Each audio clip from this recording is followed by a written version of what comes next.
హర్యానాలో 70 ఏళ్ల వృద్ధ దంపతులు విడాకులు తీసుకున్న ఘటన నెట్టింట హల్చల్ చేస్తుంది.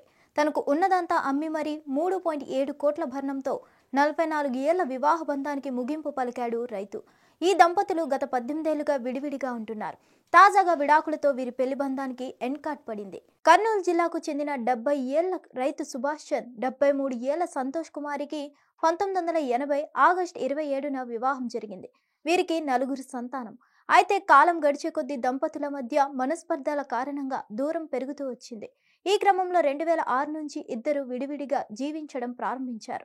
ఈ క్రమంలో భార్య సంతోష్ కుమారి తనను మానసికంగా హింసిస్తోందని భర్త సుభాష్ చంద్ 2013లో ఫ్యామిలీ కోర్టులో విడాకుల కోసం పిటిషన్ దాఖలు చేశాడు. అయితే కోర్టు ఈ పిటిషన్ను తిరస్కరించింది. అనంతరం ఆయన పంజాబ్, హర్యానా హైకోర్టును ఆశ్రయించాడు. అక్కడ కేసు 11 సంవత్సరాల పాటు కొనసాగింది.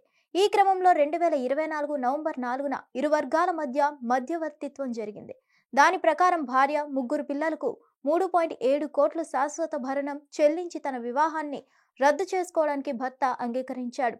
దీన్ని శాశ్వత భరణంగా పరిగణిస్తామని ఒప్పందంలో స్పష్టం చేశారు. భార్య కూడా అందుకు ఒప్పుకుంది.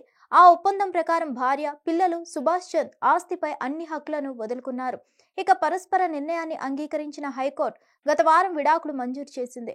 ఇక సుభాష్ చంద్ ఒప్పందం ప్రకారం భరణం చెల్లించడానికి తన వ్యవసాయ భూమిని 2.16 కోట్ల డిమాండ్ డ్రాఫ్ట్ ను భార్యకు ఇచ్చాడు. అలాగే పంట విక్రయాల ద్వారా వచ్చిన 50 లక్షల నగదు, 40 లక్షల బంగారం, వెండి ఆభరణాలు అతని సెటిల్మెంట్ లో ఉన్నాయని సుభాష్ చంద్ తరపు న్యాయవాది రజిందర్ గోయల్ వివరించారు. న్యాయమూర్తులు సుధీష్ సింగ్, జస్టిస్ సింగ్ జేడీలతో కూడిన హైకోర్టు ధర్మాసనం ఈ ఒప్పందాన్ని చెల్లుబాటు చేసి వివాహాన్ని అధికారికంగా రద్దు చేసింది. దీంతో వృద్ధ దంపతులకు విడాకులు కన్ఫర్మ్ అయ్యాయి. హిట్ టీవీ యాప్ ని డౌన్లోడ్ చేసుకోండి. ఇందులో short news, live news, entertainment movies అన్ని అవైలబుల్ గా ఉన్నాయి. Please download Hit TV app. Hit TV app hit TV app ని ఫ్రీగా డౌన్లోడ్ చేసుకోండి.